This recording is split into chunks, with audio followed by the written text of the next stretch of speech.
Good morning all. Peter's അക്കാഡമിയിലേക്ക് എല്ലാവർക്കും സ്വാഗതം. നമ്മൾ ഇന്ന് നോക്കാൻ പോകുന്നത് ഹിന്ദിയുടെ ബേസിക്സുകളെ കുറിച്ചാണ്. നമ്മൾ ഈ പ്ലേലിസ്റ്റിൽ മുഴുവൻ ഉണ്ടാവുക ഹിന്ദിയുടെ ബേസിക്സിനെ കുറിച്ചായിരിക്കും. അതായത് ആൽഫബറ്റ്സിൽ തുടങ്ങി സെൻറ്റൻസ് മേക്കിംഗ് എങ്ങനെ ചെയ്യാം എന്നതുവരെ നമ്മളിവിടെ പറയുന്നുണ്ട്. സെൻറ്റൻസ് മേക്കിങ്ങിൽ വേണ്ട ടെൻസുകളെ കുറിച്ചും അതിനകത്ത് അല്ലറ ചില്ലറ ചെറിയ ഗ്രാമറുകൾ, വെർബുകൾ, ഇതിനെക്കുറിച്ചെല്ലാം നമ്മൾ ഡിസ്കസ് ചെയ്യുന്നതായിരിക്കും. സോ നിങ്ങൾ ലാസ്റ്റ് ആകുമ്പോൾ സ്വന്തമായിട്ട് നിങ്ങൾക്ക് മനസ്സിൽ വരുന്ന ഒരു മലയാളം സെൻറ്റൻസിനെ നിങ്ങൾക്ക് ഈസി ആയിട്ട് ഹിന്ദിയിലേക്ക് ട്രാൻസ്ഫർ ചെയ്യാൻ പറ്റും. ആ ഒരു ലെവലിലായിരിക്കും നമ്മൾ പഠിച്ചു വരിക. സോ എല്ലാവരും ക്ലാസ്സുകൾ കൃത്യമായി കാണുക. ഇന്നത്തെ ക്ലാസ് നമ്മൾ ആൽഫബറ്റ്സിലാണ് തുടങ്ങുന്നത്. ഇതാണ് വളരെ വളരെ വളരെ ബേസിക്സ് എന്ന് പറയുന്നത് ഇന്നത്തെ ക്ലാസ്സാണ്. മേ ബി നിങ്ങൾക്ക് അറിയായിരിക്കും. അപ്പോൾ നിങ്ങൾ സ്പീഡ് കൂട്ടിയിട്ട് കണ്ടുപോകുക. അറിയാത്ത സംഭവം എത്തുമ്പോൾ നിങ്ങളത് പ്രത്യേകം നോട്ട് ചെയ്ത് വെക്കുക. നിങ്ങളെപ്പോഴും ഹിന്ദിയുടെ ബേസിക്സിനായിട്ട് ഒരു ഡയറി, ഒരു ബുക്ക് എടുക്കുക. നിങ്ങളുടെ സ്റ്റഡീസ് നടക്കുന്നിടത്തോളം കാലം ഈ ബേസിക്സിനെ എടുക്കാൻ പോകുന്ന ക്ലാസ്സുകളെല്ലാം തന്നെ വളരെ ഇമ്പോർട്ടൻ്റ് ആയിരിക്കും. സോ ഇപ്പം ആൽഫബറ്റ്സ് ആണെങ്കിലും അതും നിങ്ങൾ ഫസ്റ്റ് ബേസിൽ എഴുതി വിടുക. നമ്മൾ ഓർഡറിലായിരിക്കും ബേസിക്സുകൾ പഠിച്ചു പോവുക, ഒന്നിനെ കണക്ട് ചെയ്തിട്ടായിരിക്കും. സോ നിങ്ങൾക്ക് സ്കൂളിൽ നന്നായി സ്കോർ ചെയ്യാനും എല്ലാം ഈ ഒരു ക്ലാസ്സുകൾ ഹെൽപ്ഫുൾ ആയിരിക്കും. സോ ഈ ഒരു പ്ലേലിസ്റ്റ് മുഴുവൻ ബേസിക്സ് ആയിരിക്കും ഉണ്ടാവുക. അതുപോലെ മറ്റൊരു പ്ലേലിസ്റ്റ് നമ്മൾ ചെയ്തിട്ടുണ്ട്. അത് SLC കുട്ടികൾക്ക് അവരുടെ ഏകദേശം 2014 മുതൽ 2025 വരെയുള്ള ക്വസ്റ്റ്യൻ പേപ്പേഴ്സ് അടങ്ങുന്ന ഒരു പ്ലേലിസ്റ്റും കൂടിയുണ്ട്. സോ നിങ്ങൾ SLC സ്റ്റുഡൻ്റ് ആണെങ്കിൽ നിങ്ങൾക്ക് അതും കാണാവുന്നതാണ്. സോ നമ്മൾ അധികം താമസിക്കാതെ നമുക്ക് ക്ലാസ്സിലേക്ക് കടക്കാം. നമ്മൾ ഒരു ലാംഗ്വേജ് പഠിക്കുമ്പോൾ നമ്മൾ ആദ്യമായി പഠിക്കാൻ പോകുന്നത് അതിലെ ആൽഫബറ്റ്സിനെ കുറിച്ച് തന്നെയാണ്. സോ ഇവിടെ ഹിന്ദി ആൽഫബറ്റ്സ് ആണ് ആദ്യം തന്നിരിക്കുന്നത്. ഒരു ബ്ലൂ ഇങ്ക് വെച്ച് കൊടുത്തിരിക്കുന്നത് ഹിന്ദി ആൽഫബറ്റ്സ് ആണ്. താഴെ ബ്ലാക്ക് ഇങ്ക് വെച്ച് കൊടുത്തിരിക്കുന്നത് മലയാളം ആൽഫബറ്റ്സ് ആണ്. അതായത് ഇതിനകത്ത് നിന്ന് കൃത്യമായി നിങ്ങൾക്ക് മനസ്സിലാവും മലയാളവും ഹിന്ദിയും തമ്മിലുള്ള ഒരു സിമിലാരിറ്റി നിങ്ങൾക്ക് നന്നായിട്ട് കാണാൻ പറ്റും.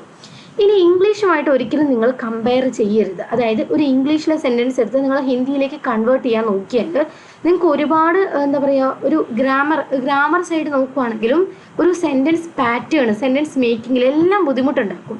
സോ നിങ്ങളെപ്പോഴും ഒരു മലയാളം വരിയെടുത്ത് നിങ്ങൾ ഹിന്ദിയിലേക്ക് കൺവേർട്ട് ചെയ്യാൻ പാടുള്ളൂ.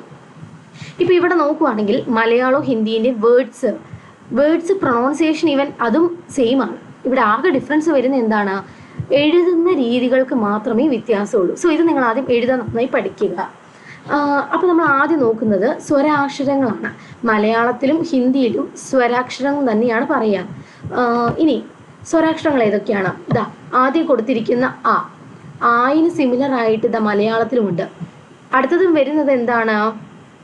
ആ എന്നൊരു അക്ഷരം തന്നെയാണ്. ഇനി അടുത്തത് ഇ എന്നൊരു വേർഡ് വരുന്നുണ്ട്, ഒരു ആൽഫബറ്റ് വരുന്നുണ്ട്. പിന്നെ ഇ എന്നൊരു ആൽഫബറ്റ്. ഇതെല്ലാം മലയാളവും ഹിന്ദിയും എല്ലാം സിമിലർ ആണ്. എഴുതുന്നതിൽ മാത്രമേ അതിൻ്റെ ഒരു വേ ഓഫ് സ്റ്റൈൽ ഉണ്ടല്ലോ, ആ ഒരു വേ ഓഫ് റൈറ്റിംഗ്, അതിന് മാത്രമേ ഒരു വ്യത്യാസം വരുന്നുള്ളൂ. അടുത്തത് ഉ.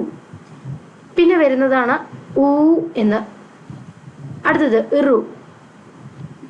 അടുത്തത് എ. അടുത്തത് വരുന്നത് എ. അടുത്തത് വരുന്നത് ഓ. അടുത്തത് എന്താ? ഔ. ഇനി നിങ്ങൾക്ക് ഏറ്റവും കൂടുതൽ ഫെമിലിയർ ആയിരിക്കും ആ. ഇത് ഇത്രയും അക്ഷരങ്ങളാണ് നമുക്കിവിടെ ഉള്ളത്. നിങ്ങൾക്കറിയാം ഇതിൻ്റെ ടോട്ടൽ എത്ര എണ്ണം ഉണ്ട്? 13 എണ്ണം ഉണ്ട്. ഓക്കെ ആണല്ലോ? ഇത് നിങ്ങൾക്ക് മനസ്സിലായി എന്ന് കരുതുന്നു. ഒട്ടും ടഫായിട്ടൊന്നും തന്നെയില്ല, അക്ഷരമാലകൾ മാത്രമേ ഉള്ളൂ. ഇത് എഴുതി വയ്ക്കുക. അടുത്തത് വ്യഞ്ജനാക്ഷരങ്ങളിൽ വരുന്നതാണ്. മലയാളത്തിലും ഹിന്ദിയിലും വ്യഞ്ജനം എന്ന് തന്നെയാണ് പറയുക, വ്യഞ്ജനാക്ഷരങ്ങൾ. ഇനി ഈ ഒരു ആൽഫബറ്റിൽ നിങ്ങൾക്ക് കണ്ടാൽ അറിയാം, കായുടെ പല വിധത്തിലുള്ള രൂപങ്ങളാണ് ഇവിടെ കാണുന്നത്. ക, ഖ, ഘ, ഘ, ങ. ഓക്കെ അല്ലോ? ഇനി ചായുടെ പല വിധത്തിലുള്ള രൂപങ്ങളാണ് ഇതിൽ അടുത്ത വരിയിൽ കാണുന്നത്. ച, ഛ, ജ, ജ, ഞ. ഓക്കെ ആണല്ലോ? ഇനി ടായുടെ പല വിധത്തിലുള്ള രൂപങ്ങളാണ് നിങ്ങൾ അടുത്ത വരിയിൽ കാണുന്നത്. ഠ, ഠ, ഢ, ഢ, ണ. ഇനി ഒരു കാര്യം കൂടി പറയാലോ, നിങ്ങൾക്ക് എക്സാം എഴുതുമ്പോഴാണേലും പഠിക്കുമ്പോഴാണേലും ഏറ്റവും കൂടുതൽ തെറ്റിപ്പോകുന്നത് ഈ ഒരു സംഭവങ്ങളാണ്. ഇതെന്തുകൊണ്ടാണ് തെറ്റിപ്പോകുന്നത്?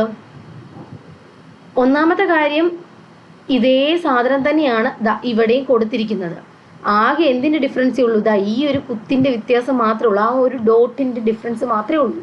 ഇത് നിങ്ങൾക്ക് പിന്നെയും ഒന്നും കൂടെ ഒന്ന് പഠിച്ചു കഴിഞ്ഞാൽ നിങ്ങൾക്ക് ഫെമിലിയർ. അപ്പം ഈ 2 അക്ഷരങ്ങൾ മാറിപ്പോകാതിരിക്കാൻ ശ്രദ്ധിക്കുക. ഇത് കായുടെ ഏരിയയിൽ വരുന്നതാണ് ഒന്നാമത്തേത്. പിന്നെ നമ്മൾ മാർക്ക് ചെയ്തിരിക്കുന്നത് ടായുടെ ഏരിയയിൽ വന്നതാണ്. സോ അത് മാറിപ്പോകാതിരിക്കാൻ ശ്രദ്ധിക്കുക. ഇനി അടുത്തത് തായുടെ ഫോമുകളാണ്. പല വിധത്തിലുള്ള ഫോംസ് ഓഫ് തായാണ്. ഥ, ധ, ധ, ധ, ന. അടുത്തത് പായാണ്. ഭ, ഫ, പ, ഫ, ഭം, ഭം, മ. ഓക്കെ ആണല്ലോ. അടുത്തത് യായുടെയാണ്. ഇത് ഒരിക്കലും ഫോമുകളല്ല, സെപ്പറേറ്റ് തന്നെയാണ്. യ, ര, ല, വ, ഷ. ഓക്കെ ആണല്ലോ. അടുത്തത് ഷ, സ, ഹ. ഇത്രയും വരെ നിങ്ങൾ കൃത്യമായിട്ട് പഠിച്ചു വെച്ചിരിക്കണം. ഇതാ ഇവിടം തൊട്ട് ഇവിടം വരെ. ഇനി ഇത് ഞാൻ പറഞ്ഞല്ലോ, എക്സ്ട്രാ നിങ്ങൾക്ക് വരുന്ന ഒരു ഏരിയ ആണ് ഈ യാ തൊട്ട് ഹ വരെയുള്ളത്. ഇനി ആദ്യത്തെ ഈ ഒരു ഏരിയ ഉണ്ടല്ലോ, നിങ്ങൾ ചെറുപ്പത്തിലൊക്കെ കേട്ടിട്ടുണ്ടോ?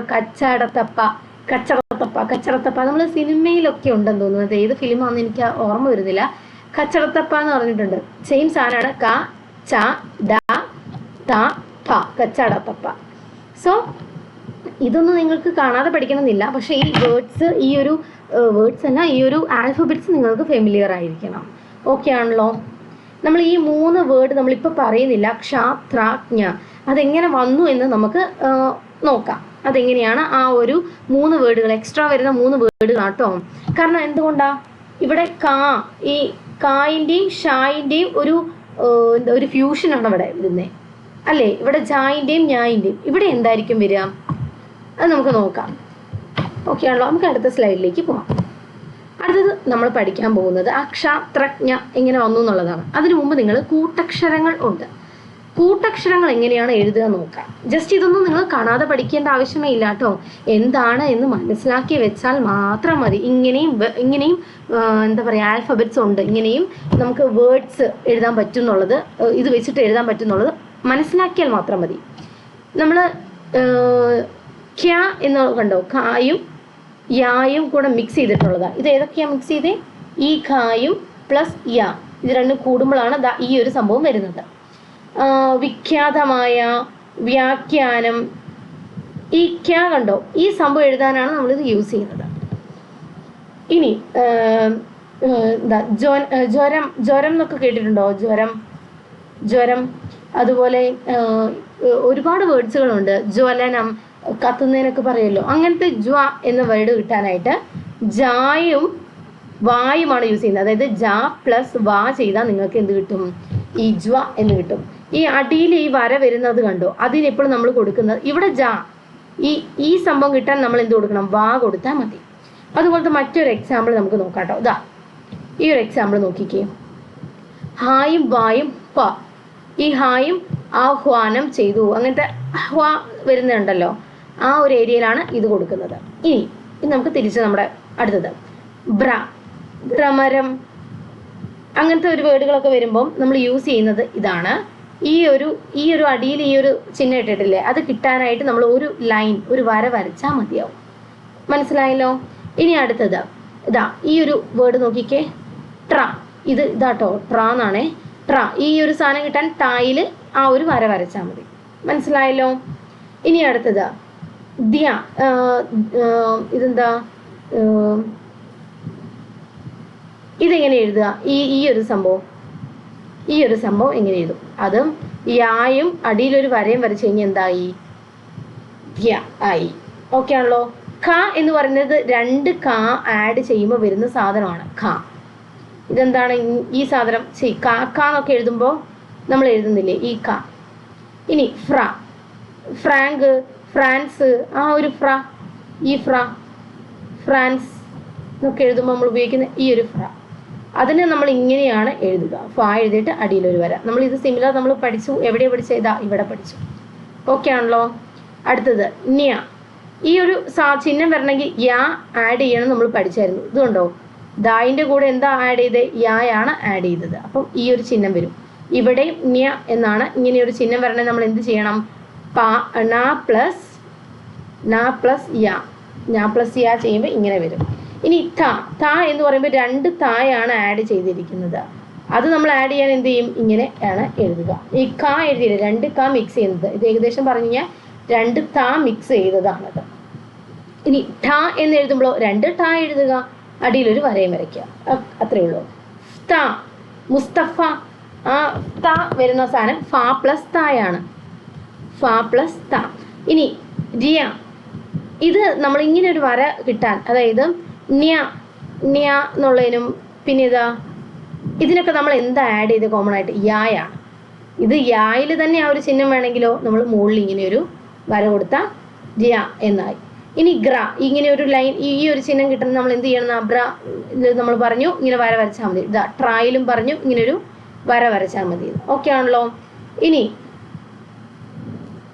പ്ര, ഈ ഒരു ലൈൻ കിട്ടാൻ നമ്മൾ എന്ത് ചെയ്യണം, നമ്മൾ ഓൾറെഡി നമ്മൾ പറഞ്ഞു കഴിഞ്ഞു, ഒരു ലൈൻ കൊടുത്താൽ മതി. അപ്പം നമ്മൾ എന്ത് ചെയ്യുക, പാ കൊടുക്കുക, ഇങ്ങനെയൊന്ന് കൊടുക്കുക, ഇത്രയേ ഉള്ളൂ, പ്രായമായി.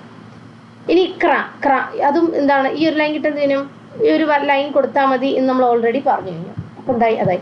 ഇത് നിങ്ങൾ കാണാതെ പഠിക്കേണ്ട ആവശ്യമൊന്നും വരുന്നില്ല. ഇത് നിങ്ങൾ ജസ്റ്റ് എന്താ മനസ്സിലാക്കി വെക്കുക, ഇങ്ങനെയും കൂട്ടക്ഷരങ്ങൾ കൂട്ടി എഴുതുന്ന അക്ഷരങ്ങൾ ഉണ്ട് എന്ന് മാത്രം, അത്രേ ഉള്ളൂ. ഇത് എന്താ ഡെപ്തിൽ നിങ്ങൾ പോകേണ്ട ആവശ്യമൊന്നുമില്ല.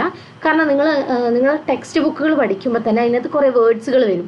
അതിനകത്ത് ഇങ്ങനെ എന്തെങ്കിലും വന്നു കഴിഞ്ഞാൽ ഇങ്ങനെ മിക്സ് ചെയ്തിട്ട് വന്ന അക്ഷരങ്ങളാണ് എന്ന് പഠിച്ചു വെച്ചാൽ മാത്രം മതി. ഇനി അടുത്തത് നമ്മുടെ മെയിൻ സംഭവം, അതായത് ഈ ക്ഷത്രജ്ഞ എങ്ങനെയാണ് വന്നതെന്നാണ് നമ്മൾ പറയുന്നത്. ആദ്യത്തെ ക്ഷ നമുക്കറിയാം, ക പ്ലസ് ഇത് ചെയ്യുമ്പോഴാണ് ഈ ഒരു അക്ഷരം വരുന്നത്, ക പ്ലസ് ഷ. അതായത് ക പ്ലസ് ഷ ചെയ്യുമ്പോഴാണ് ക്ഷ വരുന്നത് അല്ലേ. അതിനൊരു എക്സാമ്പിൾ പക്ഷം എന്നൊക്കെ പറയുന്ന ഈ ഇത് കണ്ടോ, അതിന് പകരം നമ്മൾ ഇങ്ങനെ എഴുതാം, അതിന് ക്ഷ ഇങ്ങനെയായിരിക്കും എഴുതുക. പിടികിട്ടിയല്ലോ. ഇനി ഞായ്ക്ക് ഇങ്ങനെയാണ് നമ്മൾ ഹിന്ദിയിൽ എഴുതുക, ജ പ്ലസ് ഞായാണ്, ജ പ്ലസ് ഞായാണ്. വിജ്ഞാനത്തിൽ കണ്ടോ, അതെങ്ങനെ എഴുതും, ഇങ്ങനെയായിരിക്കും എഴുതുക. ഇവിടെ തട്ടി നിൽക്കണം കേട്ടോ, അങ്ങനെ ഇങ്ങനെയായിരിക്കും നമ്മൾ എഴുതുക.